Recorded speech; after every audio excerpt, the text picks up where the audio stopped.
Hi viewers, మనం వచ్చేసి వందనము అనేటువంటి పాఠంలో వచ్చేసి 3 ప్రశ్నలు ఇవ్వడం జరిగింది. ఆ ప్రశ్నలకు సమాధానాలు మనము చూద్దాము.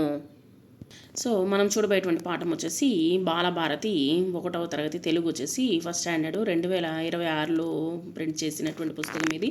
పూణే మహారాష్ట్ర గవర్నమెంట్. మీరు ఎవరికి నమస్కరిస్తారు? మేము తల్లిదండ్రులకు, గురువులకు, దేవునికి నమస్కరిస్తాము. చిత్రంలో ఎవరెవరు ఉన్నారు చెప్పండి. చిత్రంలో వచ్చేసి గాంధీ గారు, తర్వాత బాలగంగాధర తిలక్, ఝాన్సీ లక్ష్మీబాయి, శాస్త్రవేత్త ఒక అతను ఉన్నాడు, తర్వాత సైనికుడు, రైతు, తల్లిదండ్రులు, తర్వాత వచ్చేసి బాలబాలికలు ఇద్దరు వచ్చేసి నమస్కరిస్తూ ఉన్నారనమాట. తర్వాత వచ్చేసి గురువు, తర్వాత విద్యార్థులు ఉన్నారనమాట. సో జెండాకు వందనం ఎలా చేస్తాము? ఇప్పుడు వచ్చేసి జెండాకు వందనం చేయాలి అంటే మనం వచ్చేసి గుర్తుంచుకోవాల్సినటువంటి ముఖ్యమైనటువంటి విషయం ఏమిటి అంటే, జెండా ఎగరవేసేటప్పుడు అటెన్షన్ పొజిషన్లో నిటారుగా నిలబడాలి, చక్కగా నిలుచుకోవాలన్నమాట.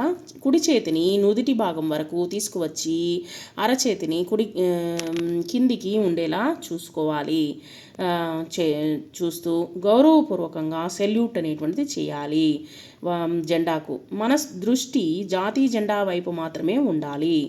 తర్వాత జెండా ఎగరవేసేటప్పుడు మనము మాట్లాడకూడదు, తర్వాత వచ్చేసి అటు ఇటు తిరగకూడదు.